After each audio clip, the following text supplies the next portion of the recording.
제가 여행 중에 스카이다이빙을 배운 적이 있는데요. 오늘은 스카이다이빙에 대해서 어떤 나라의 어느 장소에서 배워야 할지, 그리고 어느 정도의 기간이 걸릴지, 얼마나의 비용이 들고 강사가 되려면 어떤 과정을 거쳐야 할지에 대해서 궁금하시다면 계속 시청 부탁드립니다.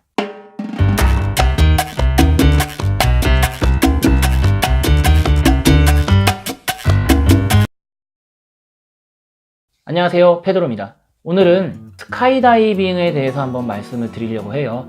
많은 분들이 스카이다이빙에서 관심이 굉장히 많으신데 실질적으로 그 스카이다이빙에 대한 정보들이 많이 없다라는 걸 알게 됩니다. 사실 저는 여행을 떠나기 전에 그 레저 강사가 되는 거에 대해서 관심을 많이 갖고 있었고요. 제가 갖고 있던 계획 중에 하나는 스카이다이빙 강사를 하고 그 비시즌에는 스쿠버 다이빙 강사를 하는 그러한 정말 괜찮은 계획을 갖고 있었는데, 사실 저는 스쿠버 다이빙도 하거든요. 근데 스쿠버 다이빙 강사 쪽은 너무 레드오션이더라고요. 그래서 스카이 다이빙 강사를 하는데 시간과 돈을 집중하자라고 생각을 합니다. 스카이 다이빙으로 좀 유명한 데는 미국의 애리조나와 퍼스가 있어요. 제가 그 두 군데는 여행으로 가본 적은 있었는데 스카이 다이빙으로 가본 적은 없어갖고 잘 정보는 모르겠고, 그 당시에 제가 이집트에 있었습니다. 그래서 미국으로 가기도 애매하고 그렇다고 해서 호주로 가기도 애매한 거예요. 저는 스카이다이빙을 인도네시아에서 배우려고 했어요. 제가 방금 말씀드린 애리조나나 퍼스에 대해서 인지도는 떨어질지 몰라도 제가 인도네시아어를 배웠고, 그리고 인도네시아어를 계속 공부를 하면서 그쪽 인도네시아 사람들하고 조금 교류를 가질 생각으로 인도네시아에서 하려고 했는데 우기가 있다라는 걸 전혀 생각을 못하게 됐습니다. 비가 오면 당연히 비행기가 안 뛰겠죠. 그래서 급박하게 알아본 데가 남아공의 케이프타운이었어요. 그쪽도 애리조나나 퍼스 정도까지 유명세를 떨치지는 않지만 그쪽도 상당히 스카이다이빙으로 유명한 곳이어갖고, 그러니까 모슬베이라는 케이프타운에서 약 한 6시간 정도 떨어진 곳에서 입교를 하게 됩니다. 그러면은 스카이다이빙 장소가 유명한 이유가 뭐냐라고 말씀을 하실 거예요.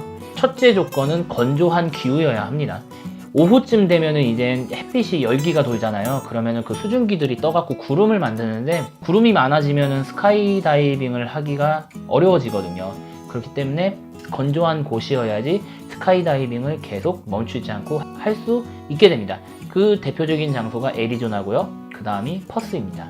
자, 이제 소요 시간에 대해서 한번 말씀을 드릴게요. 라이센스는 라이센스 A에서부터 D까지 있습니다. A가 제일 낮은 거고 D가 가장 높은 거예요. 이게 미국이랑 호주 간에 스카이다이빙 협회가 있는데 약간 달라요. 근데 이게 거의 대동소이한 게 라이센스 B에서 조금 많이 갈리는 것 같아요. 제가 있던 남아공 협회는 라이센스 B를 받으려면은 75번의 점프를 해야 됐는데 미국인과 호주 같은 경우에는 50번으로도 되거든요. 하지만 이 소요 시간이 어쩌면 무의미한 게, 점프를 하실 때마다 그 점프에서 수행해야 되는 액션이 있어요. 그럼 그 액션을 낙하산 피기 직전까지 그 수행을 하지 못하시면은 페일이 돼갖고 다시 한번 재도전을 해야 되는 상황입니다. 즉 페일이 많으면 많아질수록 시도해야 되는 다이빙 횟수가 늘어나잖아요.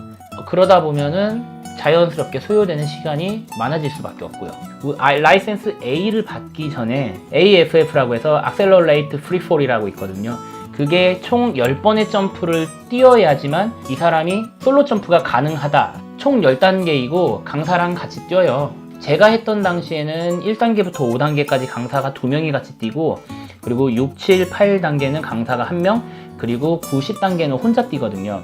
그러면은 강사들이 뭘 하냐? 강사마다 다르긴 한데 여기 헬멧에 그 카메라를 들고, 그리고 그거를 모두 녹화를 합니다. 점프가 끝나면은 다 같이 모여서 그걸 리뷰를 하죠. 그러면은 총 점수를 따져요. 그리고 그 사람을 페일을 할지 패스를 할지 결정을 하는 거죠. 처음 같은 경우에는 강사를 2번 달고 뛰기 때문에 거의 20만원, 30만원씩 들어요. 그렇기 때문에 한 번 더 안 뛰려고 막 어떻게든 조금 그냥 패스를 해달라 막 이렇게 얘기를 하는데, 이게 강사 커리어랑도 연결이 되고 무엇보다 생명과 연결이 되는 부분이기 때문에 요거는 이제 애누리가 절대 없다라는 점 분명히 알고 계시면 될 것 같습니다.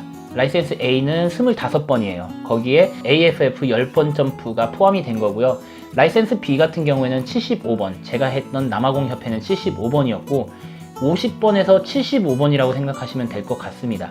그리고 라이센스 C가 200번, 라이센스 D가 500번입니다. 간혹 이렇게 생각하시는 분이 있어요. 그러면은 나는 취미로 할 거니까 그럼 AFF만 패스를 한 다음에 개인 점프를 하면 되겠네? 라고 생각하시는데, 이 드랍존마다 그러니까 요구되는 레벨이 있습니다.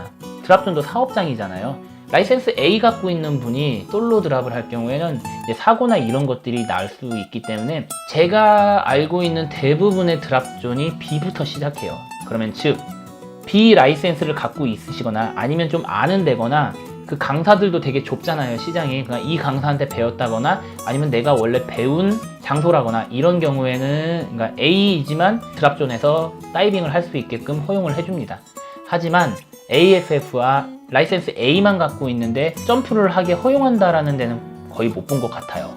그리고 이거를 처음에 시작하실 때 많이 생각을 하셔야 되는 게 시간적으로 많이 여유가 안 되시는 분들 같은 경우에는 라이센스 B를 받아놓고도 오랫동안 점프를 안 하다 보면 익스피리언스 점프라고 해갖고 강사랑 한번 같이 뛰셔야 돼요. 그리고 강사가 봤을 때 이 사람은 라이센스 B에 준하는 실력을 갖고 있다 라고 허가가 떨어져야지만 그 드랍존에서 솔로 점프가 가능합니다.